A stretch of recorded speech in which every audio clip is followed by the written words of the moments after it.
बटुकों के medical report को लेकर शंकराचार्य अभिमुक्तेश्वरानंद ने उठाए सवाल, पूछा लीक कैसे हुआ। शंकराचार्य अभिमुक्तेश्वरानंद ने बटुकों की मेडिकल रिपोर्ट सामने आने के बाद प्रेस कॉन्फ्रेंस करके कई बड़े सवाल उठाए हैं। उन्होंने इस मामले में प्रशासन और सरकार पर भी सवाल खड़े किए हैं। शंकराचार्य ने कहा है कि ब्रह्मचारी आशुतोष के पास कैसे सारे प्रमाण हैं। तो जिसके मन में जो खुन्नस है अपने अपने वक्तव्य के माध्यम से वो निकाल ले रहा है। सच्चाई ये है, तक 5 मंजिला होने की बात है। ये ऐसी चीज़ नहीं होती है कि कोई जेब में रख करके छिपा ले कि ये 5 मंजिला है कि 3 मंजिला है कि 8 मंजिला है। ये तो दूर से ही दिख जाता है। अगर हम किसी कमरे में बैठे हैं और उसमें शीशा लगा है, पारदर्शी है कि बाहर का व्यक्ति भी अंदर झांक सकता है, तो ये तो आश्रम के लिए एक अच्छाई होनी चाहिए कि यहाँ पर कुछ भी छिपा हुआ नहीं है। ऊपर रहते हैं, ऊपर ही बैठते हैं, इसलिए सबको ऊपर तक जाना पड़ता है और बड़ी दिक्कत होती है इतना सीढ़ी ऊपर चढ़ करके जाना। तब हमने नीचे बैठ करके मिलना शुरू किया लोगों से। अगर वो आकर के बिना कैमरे के देखना चाहें, हमारे मठ में कहीं भी कोई भी जा सकता है, कहीं भी कोई भी आ सकता है। तो जो वो कहानी कह रहे हैं, सारी की सारी कहानी झूठी है। ऐसा है कि कल ही हमने आपको बताया था कि जो जांच टीम अपना काम कर रही है, उसकी तरफ से आशुतोष ब्रह्मचारी ने प्रेस वार्ता करके सारी रिपोर्ट आप लोगों को बताई है। हमने तभी कहा था कि जांच टीम क्या कर रही है, इसकी आख्या अगर शिकायतकर्ता के द्वारा, किसी हिस्ट्री शीटर के द्वारा पब्लिक में बताई जाएगी तो पुलिस का क्या प्रभाव रहेगा। खैर, अब आप कह रहे हैं कि जांच रिपोर्ट के बारे में वो पब्लिकली बता रहे हैं आप लोगों को, तो ये तो रिपोर्ट सार्वजनिक होती नहीं है, और होती भी है तो पुलिस विभाग के द्वारा होनी चाहिए। उनके माध्यम से क्यों आ रही है? क्या परमानेंट प्रवक्ता अपना उत्तर प्रदेश पुलिस ने उनको बना लिया है? ये सवाल है। स्वामी जी, शीश महल और स्विमिंग पूल की बात आ रही है, दिखाने की बात आ रही है, तो क्या ऐसा है कि शीश महल और स्विमिंग पूल और दुनिया भर की जो बातें आ रही हैं, ये सब इस समय मौका है। तो जिसके मन में जो खुन्नस है अपने अपने वक्तव्य के माध्यम से वो निकाल ले रहा है। सच्चाई ये है कि ये श्री विद्या मठ है, पूज्यपाद ज्योतिष पीठाधीश्वर एवं द्वारका शारदा पीठाधीश्वर जगतगुरु शंकराचार्य स्वामी स्वरूपानंद सरस्वती जी महाराज के द्वारा अपने गुरुजी की इच्छा को पूरा करने के क्रम में निर्मित कराया गया था। ईस्वी सन 1995 में इसका निर्माण हुआ और उसके बाद से ये मठ लोक कल्याण के कार्य निरंतर करता चला आ रहा है। जहाँ तक 5 मंजिला होने की बात है, ये ऐसी चीज़ नहीं होती है कि कोई जेब में रख करके छिपा ले कि ये 5 मंजिला है कि 3 मंजिला है कि 8 मंजिला है। ये तो दूर से ही दिख जाता है। और जहाँ तक शीश महल होने की बात है, शीश महल होना माने शीशे लगे होना, ये अच्छाई है कि बुराई है? अगर हम किसी कमरे में बैठे हैं और उसमें शीशा लगा है, पारदर्शी है कि बाहर का व्यक्ति भी अंदर झांक सकता है, तो ये तो आश्रम के लिए एक अच्छाई होनी चाहिए कि यहाँ पर कुछ भी छिपा हुआ नहीं है। शीशा लगा हुआ है कि कभी भी कोई भी कहीं से भी देख रहा है, एक दूसरे लोग देख रहे हैं, कोई छिप करके यहाँ कार्य नहीं हो रहा है। तो जो इस मठ का गुण है, शीशा लगा हुआ, छिपा हुआ ना होना, उसको दुर्गुण के रूप में प्रस्तुत किया जा रहा है। और जहाँ तक स्विमिंग पूल की बात है, तो हमने पहले ही बता दिया आप लोगों को कि हमारे गुरुजी महाराज का स्वास्थ्य जब ज़्यादा खराब हुआ था, वैद्यों ने उनको कहा था कि आपके शरीर में व्यायाम की आवश्यकता है, तो वो गिर न जाएं चलते समय। इसके लिए उनके लिए थोड़ा सा एक गड्ढा बनाया गया था जिसमें वो चल करके व्यायाम कर सकें।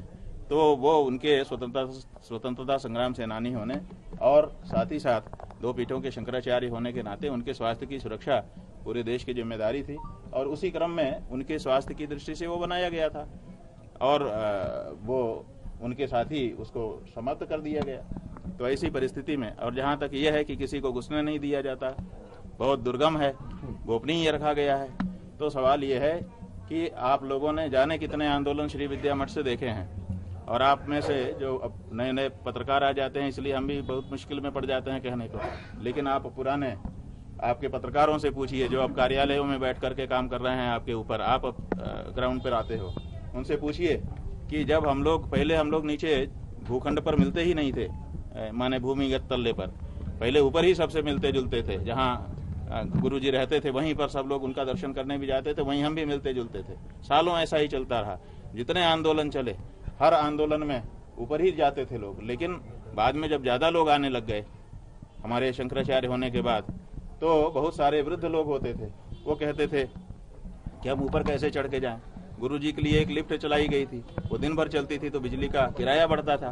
तो हमसे लोगों ने अनुरोध किया कि आप ऊपर रहते हैं, ऊपर ही बैठते हैं, इसलिए सबको ऊपर तक जाना पड़ता है और बड़ी दिक्कत होती है इतना सीढ़ी ऊपर चढ़ करके जाना।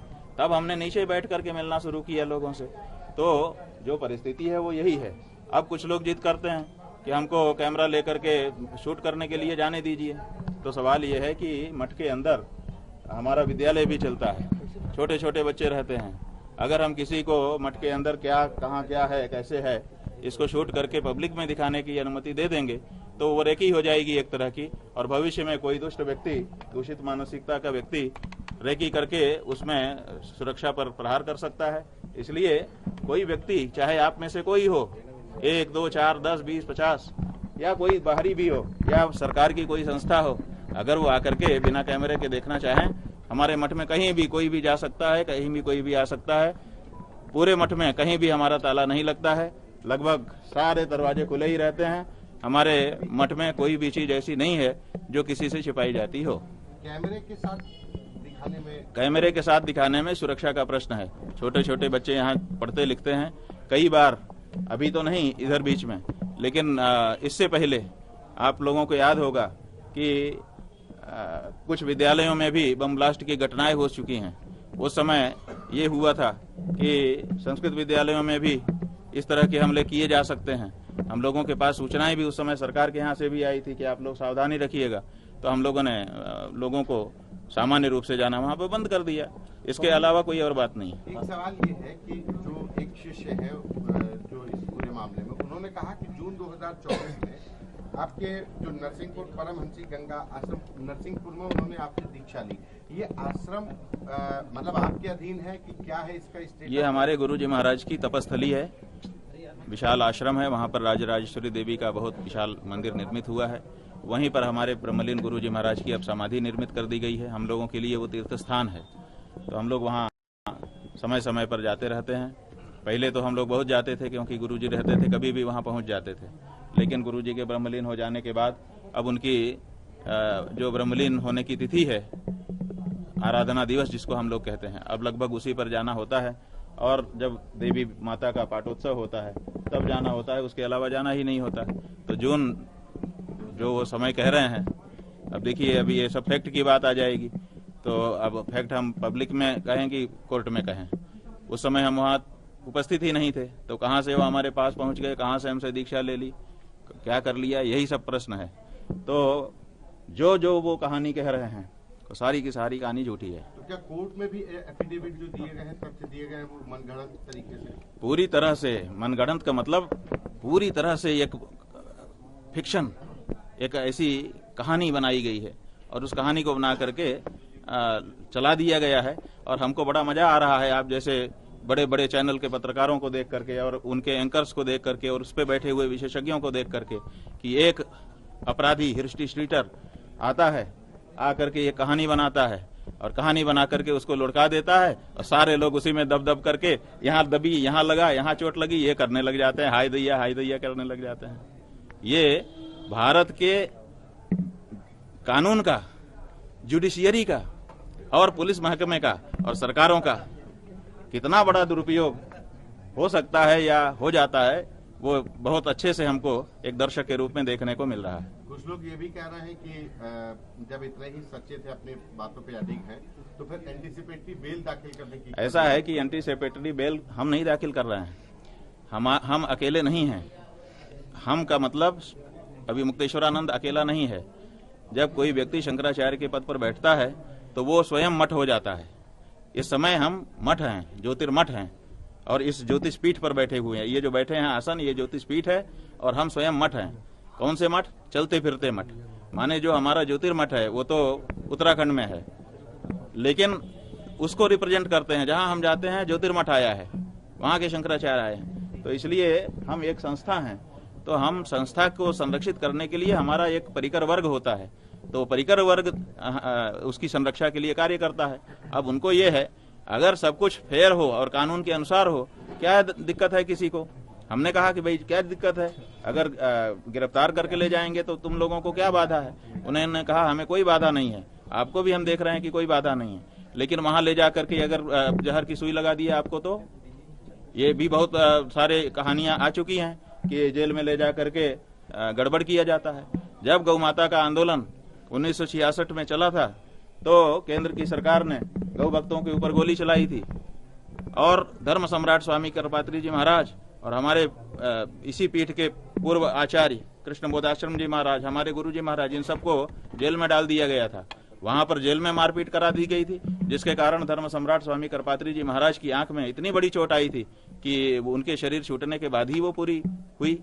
तो ये सब भी जेल में होता है, तो इसलिए हम उसकी सुरक्षा के लिए हम उसके लिए हम बचाव करना चाहते हैं, तो हमको अनुमति देनी पड़ी। भाई हमको कोई खतरा नहीं है, अभी हमको मार दो, हमें क्या खतरा है? हम तो अपना श्राद्ध तर्पण पिंडदान कर चुके, लेकिन जो हमारे पीठ से जुड़े हुए पीठ के अनुयायी भक्त हैं, जो सनातन धर्मी हैं, उनकी भावना का क्या? उसका भी तो संरक्षण हम ही को करना पड़ता है। तो उनकी भावनाओं को देखते हुए हमने इसको भी स्वीकार किया है। महाराज जी, एक सवाल ये भी है कि आप तो कह रहे हैं कि जितने भी वो आरोप लगा रहे हैं एक हास्यास्पद है, एक तरीके से उनका आरोप स्वीकार भी नहीं किया जा सकता, लेकिन अभी उन्होंने एक बड़ी बात कही है, डिप्टी सीएम का भी उन्होंने नाम लिया है। उन्होंने ये कहा कि उनके इशारे आपको वो उकसाने का काम करते थे। उन्होंने देखिए ठीक है, आप लोगों ने हमको उनका प्रेस कॉन्फ्रेंस का वक्तव्य दिखाया रिकॉर्ड करके, हमने देखा। वो कह रहे हैं कि इसमें सपा इन्वॉल्व है, इसमें बसपा इन्वॉल्व है, लेकिन भाजपा इन्वॉल्व है नहीं कह पाए। इसका मतलब है कि वो स्वयं भाजपा की तरफ से हैं। अब उनके ऊपर दबाव आया होगा कि भाजपा में भी जरा और साफ कर दो। तब भाजपा में भी इस समय दो भाजपा हो गई है, एक पारंपरिक भाजपा जो हिंदुओं के पक्ष में खड़ी रहती थी, और एक वो भाजपा जो केवल एक जाति विशेष को लेकर के और सबके ऊपर डंडा मार रही है। तो अब वो इसको भी साफ कर रहे हैं अपने वक्तव्य से कि मैं भाजपा में हूं, लेकिन उस भाजपा में हूं जो बुलडोजर भाजपा है, जो कुछ नहीं देखती है, न्याय अन्याय बस चढ़ा देती है। अगर खिलाफ खड़े हुए तो तुम्हारे ऊपर बुलडोजर चढ़ेगा। मैं उस भाजपा का व्यक्ति हूँ, क्या समझते हो मेरे को? तो यही संभवतः उनका कहने का आशय है। डिप्टी सीएम आपका करीब जिसके इशारे पर उन्होंने, अरे भाई आप लोग उनसे पूछते नहीं हो, जब आपके सामने वो वक्तव्य देते हैं तो आपकी गिगी बन जाती है। आप उनसे पूछ लेते कि कौन वाला, क्यों दो डिप्टी सीएम है, कौन वाला महाराज? जी महाराज आप पूछ लेते, लेकिन आपने जी महाराज से पूछा नहीं, अब हमसे पूछ रहे हैं। हम उनके मन की बात कहाँ से जान सकते हैं? महाराज जी, अब कोर्ट में सुनवाई है, कल क्या कहें, कल इसको लेकर? देखिए, सुनवाई है तो उसके लिए वकील हैं, वो वहाँ पर हम लोगों का जो पक्ष है, सत्य का पक्ष, न्याय का पक्ष, वो रखेंगे। एक आखिरी सवाल ये है कि जो पीड़ित बच्चे हैं उसमें से एक ने कहा कि काशी के जोशीमठ, तो क्या जोशीमठ काशी में कोई ऐसा है? तो ऐसा है कि बच्चे जो आज तक में जो बयान प्रसारित हुआ है उसी के बारे में आप बोल रहे हैं ना, तो अभी हमको दिखाया गया, तो वो बच्चे बेचारे, पहली बात तो ये है कि जितना सिखाया पढ़ा गया है उतना बोल रहे हैं, उतना ही सिखाया पड़ा, उनको क्या पता कि कौन सी चीज कहाँ है, आप लोग तो पकड़ लिए। दूसरी बात यह है कि वो बच्चे वही हैं, ये कौन वेरीफाई करेगा? आज तक ने शपथ पत्र पूर्वक कहाँ घोषणा की कि हम उन्हीं बच्चों को पेश कर रहे हैं? तो एक तो ये बात है, और दूसरी बात ये है कि जो जुवेनाइल बोर्ड है और जो पाक्सो एक्ट है अपने यहाँ पास है पहले से, वो पास्को एक्ट कहता है कि जो माइनर हैं, नाबालिग हैं, जिनके साथ अत्याचार अनाचार हुआ है, पीड़ित हैं जो, उनकी पहचान को किसी भी दशा में बाहर नहीं किया जाएगा। तो अब सवाल ये है, ना तो उनका नाम बताया जाएगा, ना तो उनकी उम्र बताई जाएगी, ना तो उनका गांव, ना तो उनके परिवार के लोगों का नाम, ये सब नहीं बताया जाएगा।